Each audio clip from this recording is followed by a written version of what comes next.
하나님 말씀은 사무엘상 17장 32절부터 47절까지입니다.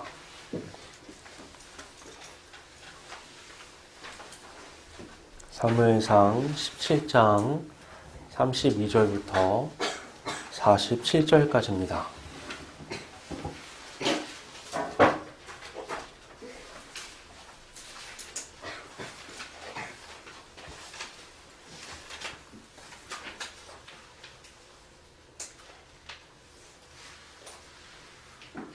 봉독하겠습니다. 다윗이 사울에게 말하되 그로 말미암아 사람이 낙담하지 말 것이라. 주의 종이 가서 저 블레셋 사람과 싸우리이다 하니 사울이 다윗에게 이르되 내가 가서 저 블레셋 사람과 싸울 수 없으리니 너는 소년이요 그는 어려서부터 용사임이니라. 다윗이 사울에게 말하되 주의 종이 아버지의 양을 지킬 때에 사자나 곰이 와서 양떼에서 새끼를 물어가면 내가 따라가서 그것을 치고 그 입에서 새끼를 건져내었고 그것이 일어나 나를 해하고자 하면 내가 그 수염을 잡고 그것을 쳐 죽였나이다.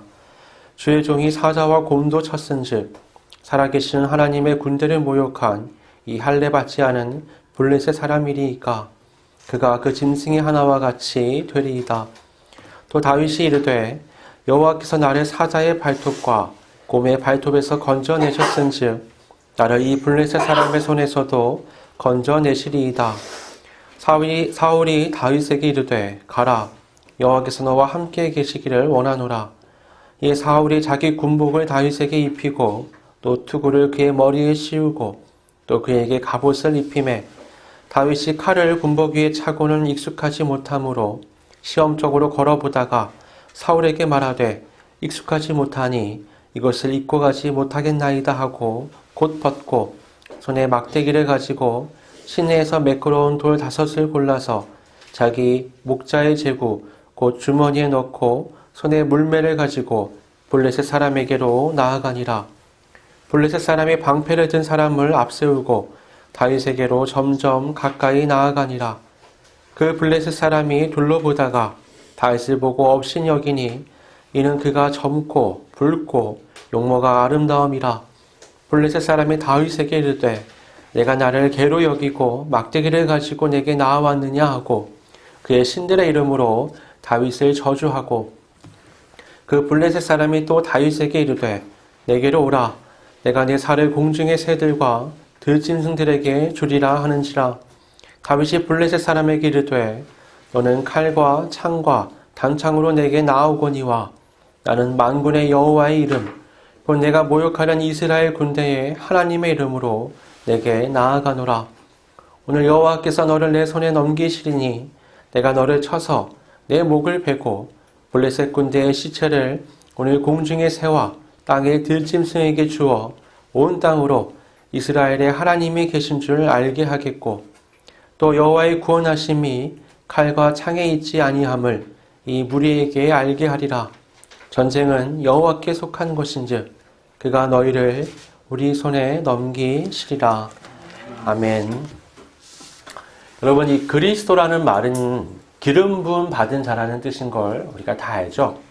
이 기름 부음을 받았다는 건요, 하나님께서 하나님에 의해 선택이 되었다 또는 하나님께서 세우셨다 이런 의미를 갖습니다. 구약에는요, 이 세 종류의 사람들이 하나님께서 기름을 부으셔서 세웠습니다. 그들은 선지자, 제사장, 그리고 왕이죠. 이 세 가지는 하나님께서 하나님의 뜻에 따라 하나님이 필요한 사람들을 세운 사람들입니다. 따라서요, 이 선지자, 제사장, 왕이 우리가 예수 그리스도라는 단어를 떠올려 볼 때 그리스도의 어떤 직무를 예표하는 자들이다라고 말할 수 있는 겁니다.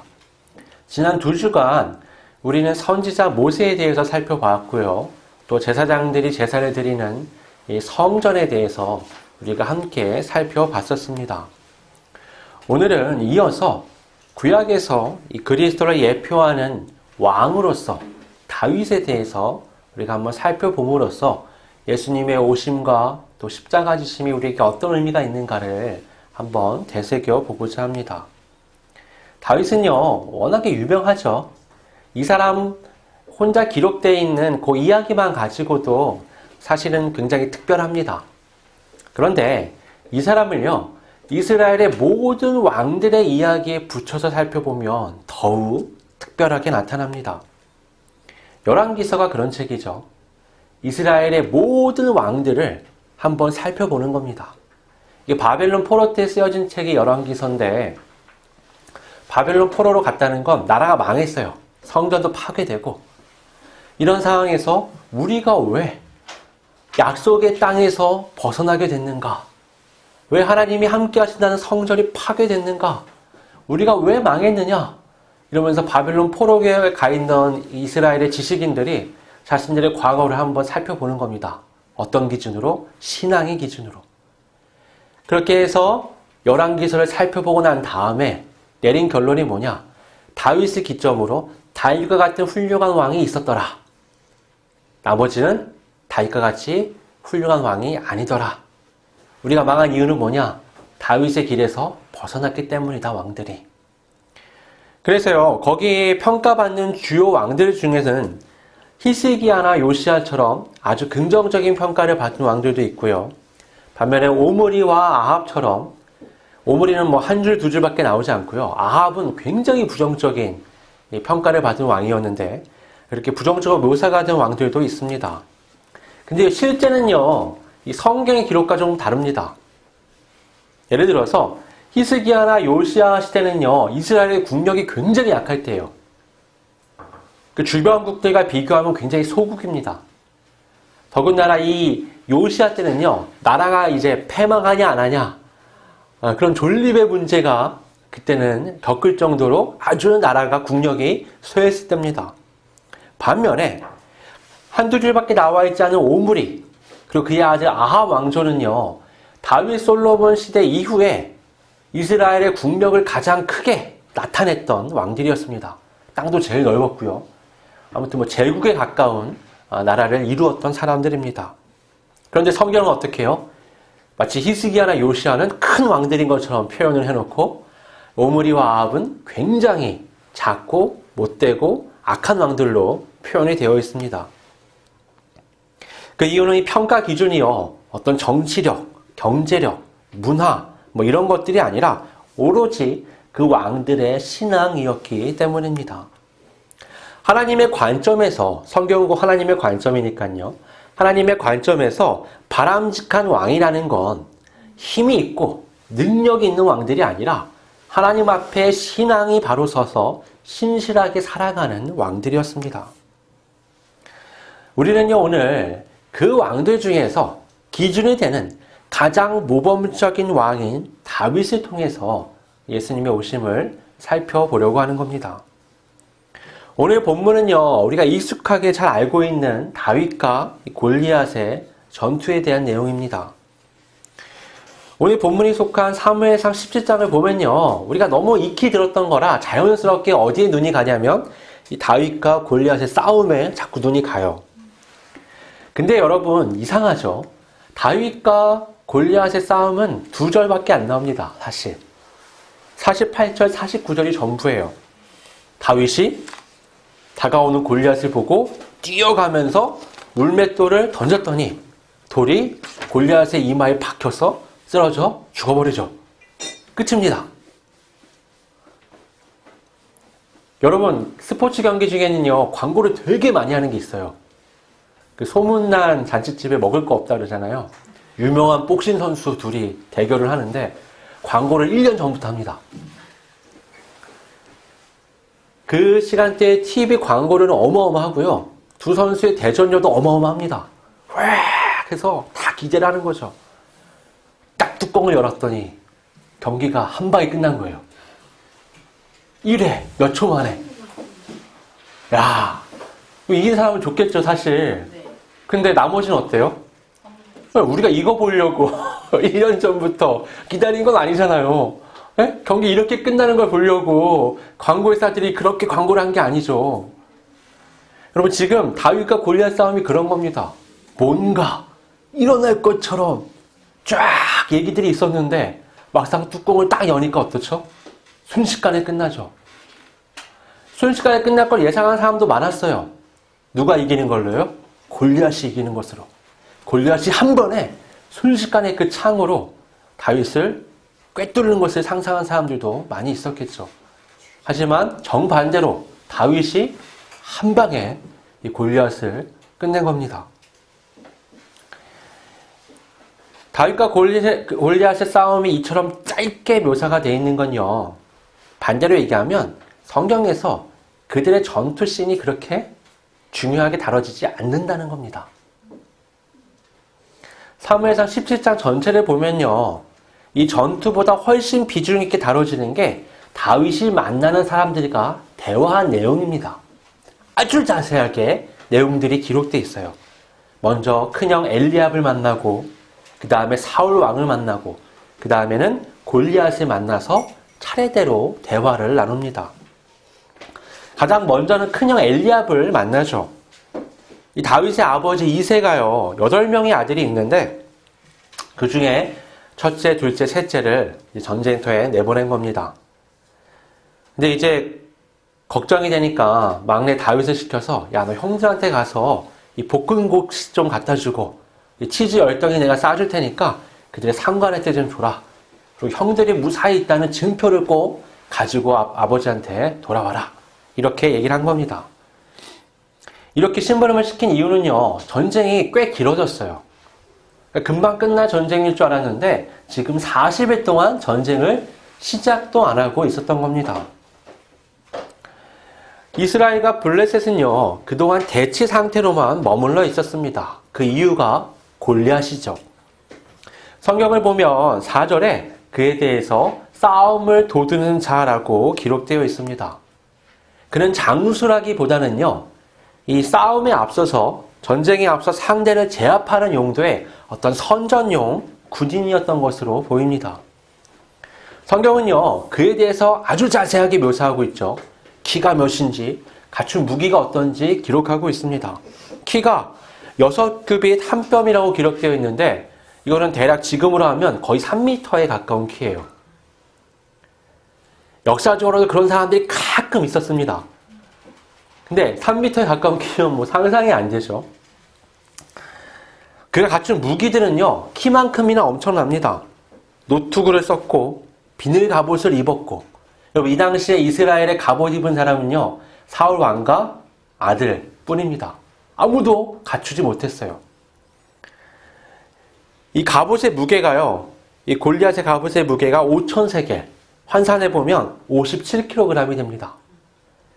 거기다가 다리에 놋 각반을 찾고 등에는 놋 단창을 맸는데, 단창 앞에 날이 있습니다. 그 날의 무게가 600세겔, 지금으로 하면 한 7kg 정도가 되는 겁니다. 창날만 7kg이에요. 이 압도적인 위용을 자랑하는 골리앗이 맨 앞에서 이스라엘을 조롱하니까 효과가 엄청났습니다. 40일 동안요, 아침 저녁으로 나와서 이스라엘을 조롱합니다.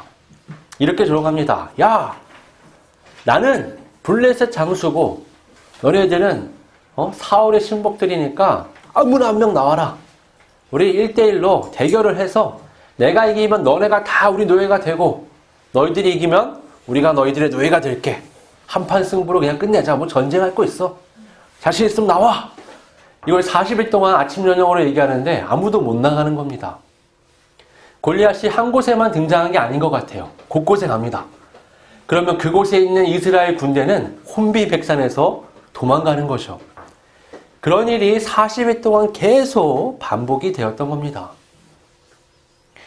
다윗이 아버지 심부름으로 도착했을 때에도요, 이스라엘 백성들은 골리앗 때문에 골치를 앓고 있었습니다. 그때 다윗이요, 가서는 사람들에게 이렇게 말합니다. 이 할례 받지 않은 블레셋 사람이 누구이기에 살아계신 하나님의 군대를 모욕하겠느냐. 다윗은요, 이해가 안 되는 거예요. 지금 왜 골리앗 때문에 다들 이러고 있지? 저 할례도 받지 못한 게 왜 하나님의 군대를 모욕하는데 다 참고 있지? 사울을 만난 자리에서도 이렇게 말합니다.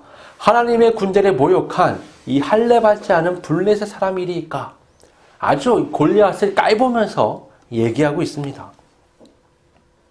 이스라엘이요, 골리앗 앞에 서지 못했던 이유가요, 그의 키, 갑옷, 무기에 압도되었기 때문입니다. 그러면 왜 다윗은 다른 사람들처럼 골리앗에게 압도당하지 않는 걸까요? 다윗은 오히려 그를 할례받지 못한 자라고 말하면서 그를 업신여깁니다. 그리고 이스라엘을 향해서는 살아계신 하나님의 군대라고 표현을 하죠. 다윗의 눈에는 이스라엘은 특별하고 골리앗은 자격이 도저히 안 되는 이 별 볼 일 없는 자에 불과했습니다. 다윗의 평가는 전투의 조건이 아니라 신앙의 기준에 의한 평가입니다. 다윗은 이 모든 상황을 철저하게 신앙의 기준으로 바라봅니다. 그리고는 답답하다는 듯이 자신 있게 이 골리앗 앞에 서게 됩니다. 여러분, 사실요, 이 골리앗 앞에 서야 되는 건 다윗이 아닙니다. 누구냐면 바로 사울 왕이 서야 돼요. 이 고대 세계에서 왕은요, 주 업무가 싸우는 겁니다. 뭘 위해 싸우느냐? 우리 국토를 침범한 적을 맞서서 싸우고요. 또 국토를 넓히기 위해서 정복 전쟁을 하는 겁니다. 왕의 주 업무가 전쟁이에요. 이스라엘 사람들은요, 주변국을 보니까 다 그걸 하고 있는 거예요, 왕들이. 중앙 집권적인 체제에서 강력한 군대를 마련해가지고 나라를 지키기도 하고 영토를 넓히기 위한 정복 전쟁도 하는 겁니다. 그렇게 수차례 침략을 당하다 보니까 우리도 왕이 필요해. 우리도 우리의 국토를 지켜야 돼. 국토를 넓혀야 돼. 이런 생각들을 하게 된 거죠. 그렇게 세워진 사울 왕의 외모가 어땠느냐? 이스라엘의 모든 사람들보다 머리 하나가 더 있었다고 합니다. 성경의 기록이요. 그러니까 이 사람이 모든 이스라엘 사람들 중에서는 어때요? 가장 키가 큰 사람인 거죠. 이 사울을 세웠던 선지자 사무엘, 나중에는 다윗의 형이었던 엘리압을 세울 때도 그는 그렇게 말하지만 이 사람들의 키가 크고 외모가 훤칠했기 때문에 그들이 왕으로서 손색이 없다라고 여겼던 겁니다. 근데 어때요, 지금? 자기보다 훨씬 키가 큰 골리앗 앞에서는 나가질 못하는 겁니다. 가만히 있는 거예요. 큰 형인 엘리압 역시 키가 큰 사람이었습니다. 앞서 말씀드렸지만 사무엘이 엘리압을 보고 첫눈에 이 사람이다. 하나님이 새로 기름을 부어서 왕으로 세울 사람이 바로 이 사람이다라고 생각을 했었습니다. 이 엘리압이요, 다윗이 흥분해서 사람들에게 막 얘기하고 있을 때 이렇게 말합니다. 네가 어찌하여 이리로 내려왔느냐? 들에 있는 양들을 누구에게 맡겼느냐? 나는 내 교만과 내 마음의 완악함을 아노니 네가 전쟁을 구경하러 왔도다. 사울 역시요, 엘리압과 비슷한 말로 다윗을 평가합니다. 다윗이 나가서 반드시 이기겠다고 말하니까 사울이 이렇게 말하죠. 네가 가서 저 블레셋 사람과 싸울 수 없으리니 너는 소년이요 그는 어려서부터 용사임이니라. 다들 평가가 어때요? 야, 너 보잘것없어. 네가 뭘 할 수 있다고. 네 용기는 알겠는데 넌 싸움이 되지가 않아. 다윗이요, 이 사울에게 두 가지를 말합니다. 첫 번째는 36절에 내가 사자와 곰도 물리쳤는데 저 하나님을 살아계신 하나님의 군대를 모욕하는 저 할례도 받지 못한 저 사람을 내가 이기지 못하겠습니까? 라고 말합니다. 지금 평가가 어때요? 곰이나 사자보다 골리앗이 못한 걸로 지금 평가되고 있는 거죠. 두 번째가 37절입니다. 하나님께서 나를 사자와 곰에게서 지키신 것처럼 골리앗에게서도 지키실 것이다 라고 고백합니다. 다윗의 시선은요, 이 사울의 시선과는 정반대입니다. 사울의 눈은 어때요? 다윗이 어리고 미숙하게 보이죠. 골리앗은요, 어려서부터 용사로 보입니다. 다윗의 눈은 어떻죠? 반대죠. 골리앗은 짐승보다 못한 존재고 나는 하나님께서 인정하시고 보호하시는 특별한 존재입니다. 그렇게 우여곡절 끝에 다윗은 골리앗 앞에 섭니다. 우리가 보통 어떤 오해를 하냐면 다윗이 초등학생 정도밖에 안 되고 물맷돌이 그렇게 큰 힘이 있는 도구겠느냐라고 생각을 합니다. 이때 다윗은요 10대 후반, 그러니까 성인의 키를 가진 거나 다름없는 정도로 성장을 했다고 우리가 보통 봅니다. 그러니까 사울의 옷을 착용해보고 이게 익숙하지 않아서 벗었다라고 성경에 기록되어 있죠. 이게 커서 벗었다고 기록되어 있지 않습니다. 그러니까 사울이 키가 크잖아요. 못지않게 그 옷을 입을 수 있을 정도로 다윗도 체격이 괜찮았던 겁니다. 다만 어렸죠. 이 사람의 무기는 뭐예요? 물맷돌이죠. 이걸 던져서 맞히는 일에 갑옷은 너무나 거추장스러운 도구입니다. 이 구약에는요, 이 베냐민 지파에 왼손으로 돌팔매질을 하는 700명의 군인들이 있었다는 기록이 있습니다. 이 사람들이 얼만큼 잘 던지냐? 저 멀리서 사람의 머리카락을 정확히 맞출 수 있을 정도로 엄청난 정확도를 자랑합니다. 이 사람들이 던진 이 물맷돌 돌의 크기가 얼마나냐? 테니스공만 해요. 여러분 상상해 보세요. 이만한 돌을 가지고 머리카락을 맞출 수 있는 정확도로 던진다 그러면 이건 그냥 동물을 쫓는 무기가 아니라 살상용 무기입니다. 지금 다윗은 골리앗 앞에 자신이 저 사람을 죽일 수 있는 베스트의 몸가짐 그리고 무기를 가지고 지금 서 있는 겁니다. 골리앗은 상대로 어떻죠? 굉장히 크죠. 갑옷이랑 무기도 얼마나 무거워요. 앞서 얘기했지만. 그러니까 빨리 움직일 수가 없죠. 골리앗은 그런 상상을 했을 거예요. 맞붙어서 저 막대기를 들고 온 놈이랑 내가 싸우는구나. 근데 다윗은 어때요? 내가 빨리 달려가면서 저거 맞춰버려야지 라는 생각을 하고 있는 거죠. 그래서 싸움의 묘사는 간단하죠. 골리앗이 가까이 다가오기 시작하니까 다윗이 뛰어가면서 돌을 던져가지고 이마에 맞췄더니 박혔더라 라고 기록되어 있습니다. 그러니까 다윗에게 골리앗은 굉장히 쉬운 표적인 거죠. 앞서 말씀드렸지만 이 본문에서 중요한 건 전투 장면이 아닙니다. 오늘의 하이라이트는요, 다윗이 골리앗에게 말한 46절, 47절입니다. 우리 한번 같이 46절, 47절 같이 한번 읽어보겠습니다. 오늘 여호와께서 너를 내 손에 넘기시니 내가 너를 쳐서 내 목을 베고 블레셋 군대의 시체를 오늘 공중에 세워 땅의 들짐승에게 주어 온 땅으로 이스라엘의 하나님이 계신 줄 알게 하겠고 또 여호와의 구원하심이 칼과 창에 있지 아니함을 이 무리에게 알게 하리라. 전쟁은 여호와께 속한 것인즉 그가 너희를 우리 손에 넘기시리라. 아멘. 여러분 사람들은요 사울을 주목하고요 엘리압을 주목하고요 골리앗을 주목합니다. 왜요? 그들이 특별해 보이잖아요. 가장 분별력 있었던 선지자 사무엘도 그렇죠. 그도 사울을 주목했고 다윗의 형인 엘리압을 주목했습니다. 하나님의 평가는 그런데 다릅니다. 사울도 엘리압도 자기들보다 더 뛰어난 조건의 골리앗 앞에서는 침묵하죠.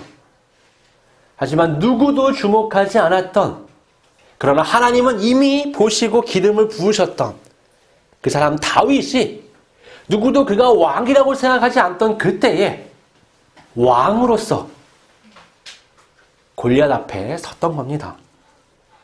그리고 단번에 그 골리앗을 쓰러뜨리죠. 이스라엘의 문제는요, 골리앗보다 크고 강한 사람이 없는 게 아닙니다. 이스라엘의 문제는 저들보다 더 강력한 무기가 없는 게 아닙니다. 그들의 문제는 뭐예요? 지금 보세요. 다윗이 진짜 단번에 쓰러뜨리잖아요. 그들의 문제는 하나님을 향한 온전한 신앙이 없다는 게 문제입니다. 여러분, 오늘날 인간을 공포로 몰아넣는 가장 강력한 힘이 무엇일까요? 사람들이 많은 것들을 두려워하면서 생각하죠. 뭐 질병이든 가난이든 굶주림이든 폭력이든. 하지만요, 여러분들 그 모든 것들의 뒤에는 뭐가 자리하고 있느냐? 죽음이 자리하고 있습니다. 그러니까 우리가 근본적으로 무엇을 두려워하냐면 어떤 특정한 것이 아니라 그 너머에 있는 죽음을 두려워하는 겁니다.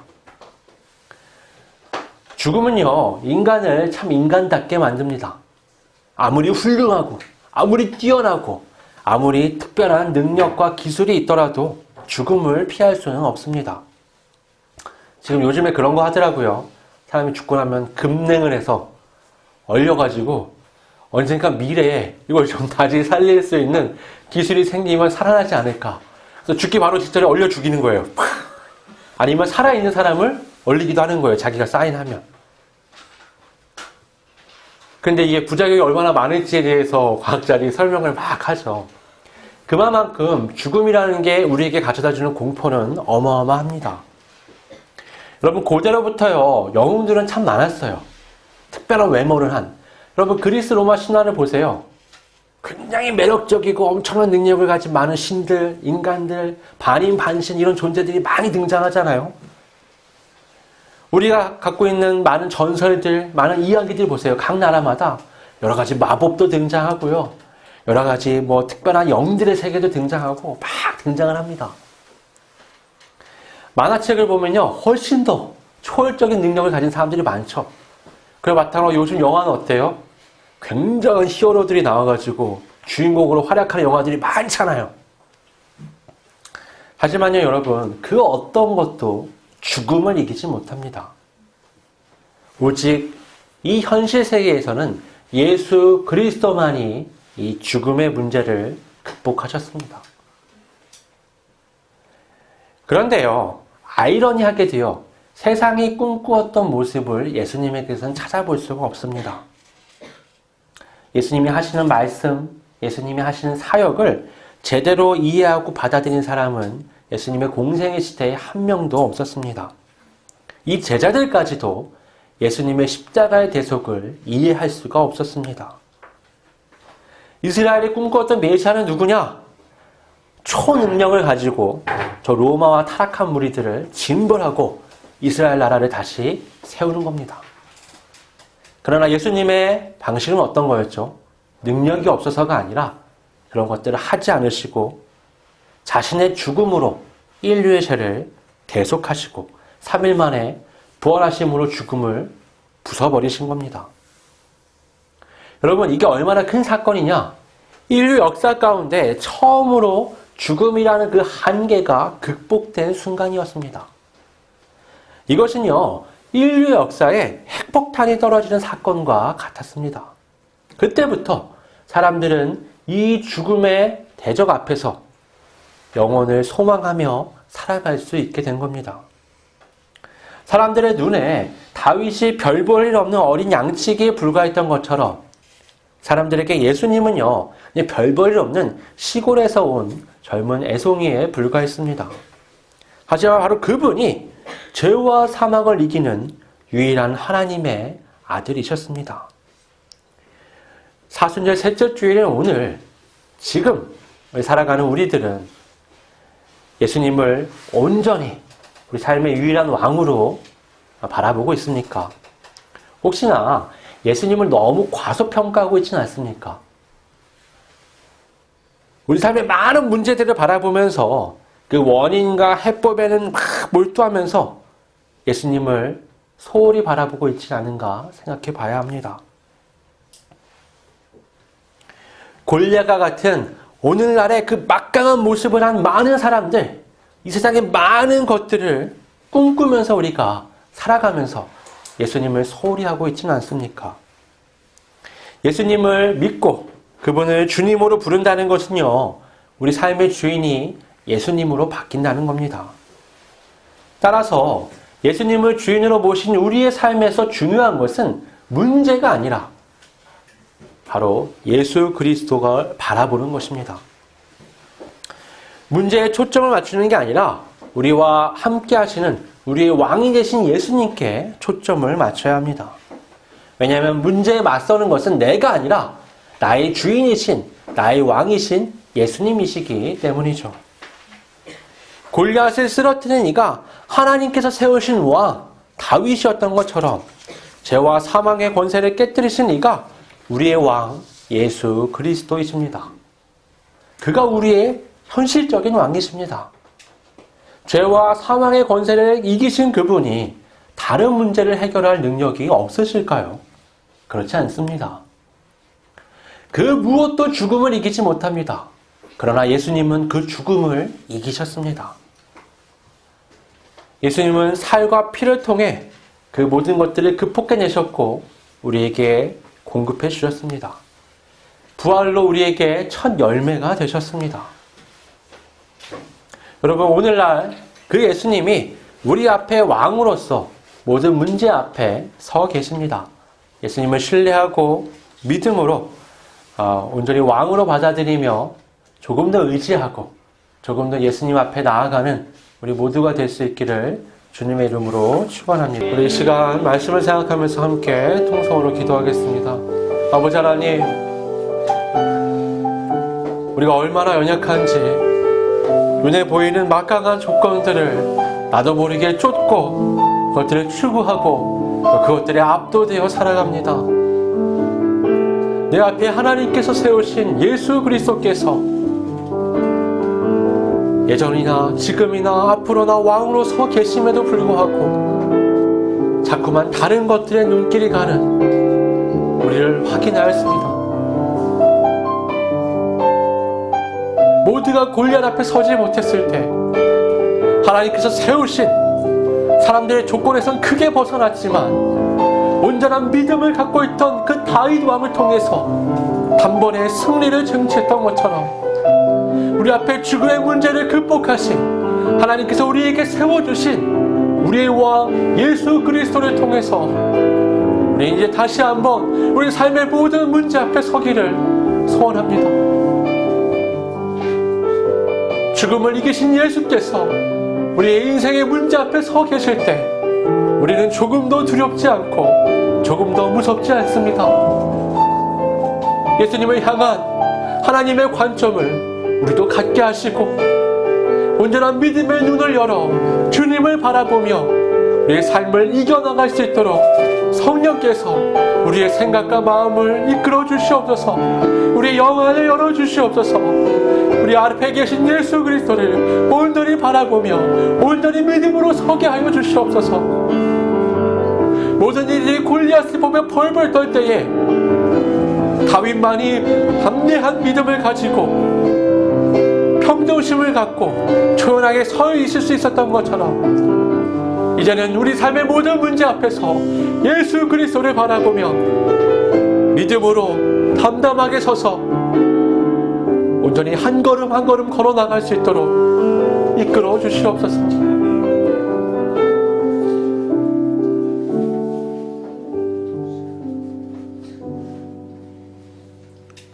아버지 하나님, 지금도 예수 그리스도를 향한 믿음이 우리 삶의 모든 영역을 영향을 끼칠 수 없다고 말하는 사람들을 발견하게 됩니다. 믿음은 교회 안에서만 이루어지는 것이고 삶의 실제적인 문제 앞에서는 세상의 룰을 따라야 하는 것처럼 생각들을 합니다. 골리앗을 앞에 뒀던 그 현실적인 전쟁 앞에서 하나님을 향한 믿음으로 승리를 쟁취한 다윗 왕을 보면서 우리는 죽음의 문제를 극복하신 예수 그리스도를 오늘 떠올렸습니다. 아버지 하나님, 우리 주님을 바라보며 우리 실제의 가장 큰 대적인 죽음과 사망의 권세를 깨뜨리신 것을 바라보고 이제 우리 삶의 모든 문제 앞에 서 계신 예수 그리스도를 의지하며 살아가려고 합니다. 우리의 눈이 예수께 온전히 고정되게 하시고 우리의 마음이 하나님과 같은 관점으로 예수님을 온전히 바라보며 믿음으로 이 삶의 모든 문제 앞에 서서 걸어나갈 수 있도록 성령께서 우리의 생각과 마음을 인도하여 주시옵소서. 거룩하신 예수님의 이름으로 기도드립니다.